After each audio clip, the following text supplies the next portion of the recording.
क्या है भूस्खलन, क्यों होता है भूस्खलन, वजह जानकर रह जाएंगे हैरान।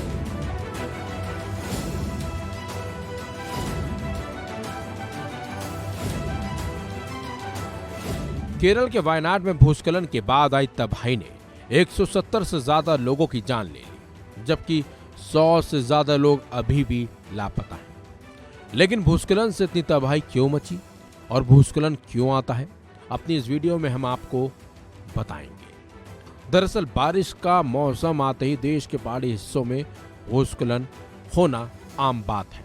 आए दिन सड़कें खिसकने की घटनाएं देखी भी जाती हैं। कभी कभी तो ये घटनाएं जान माल के लिए भी हानिकारक साबित होती हैं। इस साल फिर से पहाड़ी क्षेत्रों के कई हिस्सों में भूस्खलन की कई घटनाएं सामने आई। हिमाचल प्रदेश और उत्तराखंड में लगातार भूस्खलन की खबरें सामने भी आ रही हैं। और तो और जम्मू कश्मीर के कई हिस्सों में भी भूस्खलन हुआ है, जिसकी वजह से सड़कें तबाह हो गई। भूस्खलन की भेंट चढ़ने की वजह से ग्रामीण इलाकों का संपर्क शहरों से टूट चुका है। चलिए अब आपको बताते हैं कि आखिर भूस्खलन क्या होता है।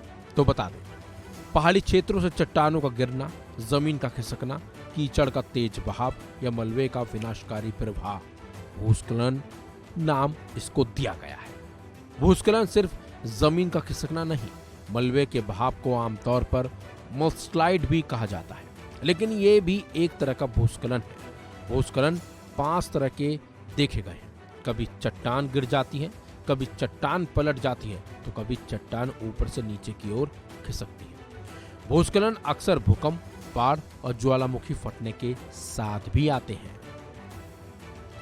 भूस्खलन की कई वजहें होती हैं। इनमें प्राकृतिक घटनाएं तो शामिल हैं, लेकिन प्रकृति के साथ मानवीय हस्तक्षेप को भी बड़ी वजह माना जाता है। खासतौर पर 3 वजहों से विनाशकारी भूस्खलन आते हैं। इनमें सबसे पहला है जंगलों की अंधाधुंध कटाई।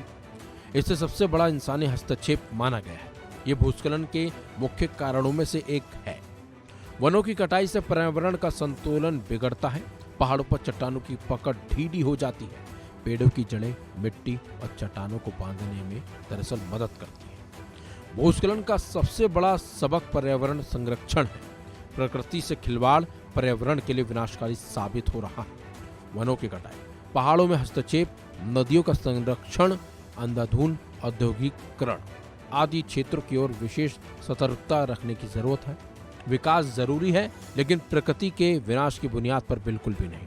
लेकिन जिस तरह से भूस्खलन की खबरें सामने आ रही हैं, ये एक तरह से हिमाचल प्रदेश, जम्मू कश्मीर और उत्तराखंड के लिए चेतावनी भी है। ऐसे में अभी भी अगर सही और कड़े कदम नहीं उठाए गए तो हालात पहाड़ी क्षेत्रों में और ज्यादा बिगड़ सकते हैं। फिलहाल इस खबर में बस इतना ही। आप देखते रहिए वन इंडिया।